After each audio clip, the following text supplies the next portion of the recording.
was never really good playing role of the puppet. Too busy being me to be concerned with perception of the public. Everyone is buzzing, but everybody ain't thinking about a budget. I want ownership in something. Niggas get they. But from where I'm sitting, it looks like J. Cole is the only one being competitive. He's the only one who's rapping with the kind of conviction that says, you know, like, I still value the #1 spot as a lyricist. Yep. I see where a lot of, especially the younger generations get, I see a lot of them not really hanging their hat on just the lyrical part of creativity at all. Like they're finding different ways to impact and to resonate with people. Like, you know what I mean? Which is fire. Yeah, that's fly. You know what I mean? Fly. That's when the elder statesmen like myself start trying to learn. You know what I mean? I want to make myself understand.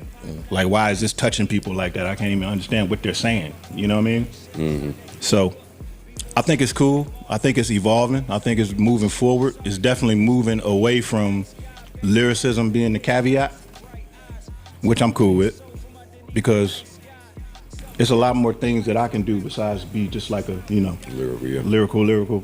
People can't walk and chew gum at the same time. So it's like when they feel like you can do one thing well, they kind of put you in that box. So it's cool. It's cool that it's evolving into a space where you have no choice but to kind of look and see if there's other layers here. You know what I mean? So that's cool. So I'm still inspired to make music in that regard. What was the other question? No, I think that was it. Just the landscape. The label fire. Oh, the label. But that was part of the landscape. Yeah. Okay, yeah, but what you told me about that one label, what you told me last night, that was my first time even hearing that. Okay, yeah. Like, I had no idea. You know I wasn't about to do that. Yeah, I'm way too seasoned. Yeah. Plus, I don't drink no more. It's scary. I got a lot of friends that work at labels. I mean, you know, it's a small community. Everybody know everybody. So I'm just always happy to see my people get jobs, or see people who along my journeys were at a certain level, and to watch them elevate, knowing that you've known them from the beginning. That's always fulfilling. You know what I mean? So that's cool. But other than just analyzing relationships and saluting people, I really don't know much about the inner workings of labels. Yeah. Because it changes so much, you know? I was listening to Rob Markman, shout out to Rob, speak about the industry layoffs. And he said he's been speaking to a lot of people in the industry, and the #1 thing, in his opinion, from his survey, that artists lose, is that person at the label that's gonna get them to understand your vision. The translator. Yes. And a lot of people might not know just how deep that is. You mean get the label to understand the artist's vision? Gotcha. And vice versa. Yeah. Okay. Translation goes both ways. Yeah, it's very important. It's very important. Hey, it's your boy GemzTV. We're back with another video for the channel, and it looks like a war is brewing in hip-hop. I repeat, my guys, it's a war brewing in hip-hop. Kendrick, on a recent song with Future and Metro Boomin, takes shots at Drake and J. Cole for apparently first-person shooter, but let's be clear, Kendrick and Drake have always had some type of weird disdain and back and forth. Not to say that they just don't F with each other, but at the poetic justice, that whole relationship competition, you know, non-competition thing kind of fizzled out, and part of it may have a lot to do with that control verse and different things like that, but J. Cole has never quite been involved in those talks and those beefs or whatever have you. But for the last good 4 to 5 years, maybe 6, Cole has been positioning himself to be to not to be F with, man. So for Cole, he's been on a crazy feature run, doing crazy things with his Dreamville team, focusing. He been getting on songs with any and everybody, just thrashing. He been coming out on a consistent basis with his own projects, tapping in, just doing whatever he had to do to stay relevant. But he been rapping the entire time. I mean, been rapping since been rapping. So my thing is, I think that with this thing, he must have just caught a stray from Kendrick. Or Kendrick saying, "Look, man, I hear all your #1 talk, man, and now I'm coming." But when you drop the album, Mr. Morale and the Big Steppers and all of that, you wasn't on that type of time. So my thing is, you was in the different lanes. Y'all all three of them dudes in different lanes for me. Drake is the most commercially successful.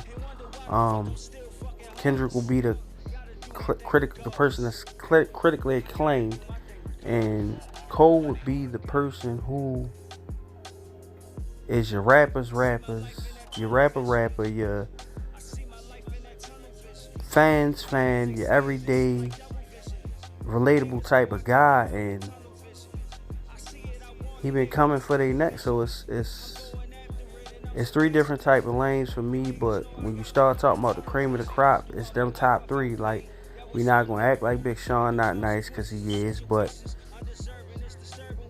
those three are consistently mentioned by OGs, fans, elder statesmen in the game. You know, guys like Rakim will come out, "Oh yeah, man, that Kendrick is cold," or "Kendrick is cold," or "Cold is dope," and you know, yeah, Drake got them hits. Like, that's what we've been all saying. Let's be clear, and we don't go, "Oh, Drake #1," or "Kendrick #1," no, Cole #1. Depends on what season, what day, what project drop, who murdered who on what feature. And honestly, at the first person shooter and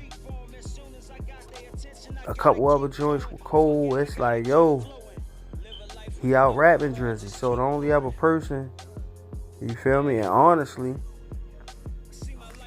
to be real with you, when it comes to Kendrick and Cole, I don't know, but I think Cole might have him, man. And I'm not saying that just to say it.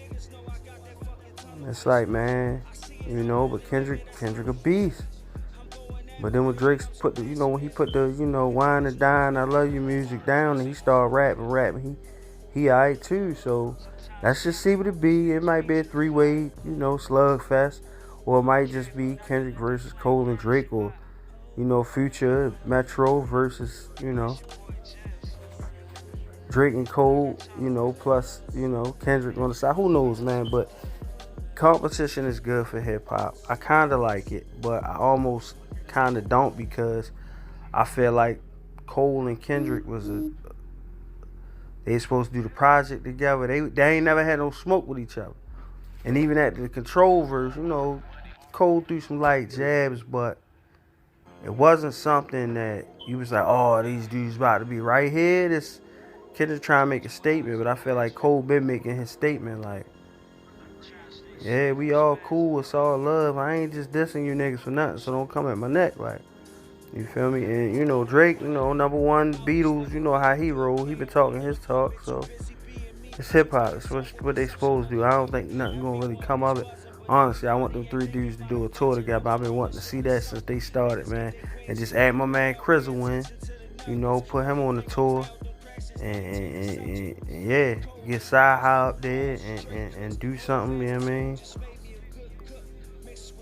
Put that together. I'd love to see Kendrick, Cole, Drake, Big Sean, Big Crit, Sci High, the Prince, maybe Pusha T. Well, no, Pusha T not gonna be a part of that. My bad. Forgot. Spoke too soon. But the guys, man, the guys that came out around all the same time. Maybe put Wiz in there, man. R.I.P. Nipsey, but it would be a dope, like some type of weird freshman class tour, man. But it's been GemzTV.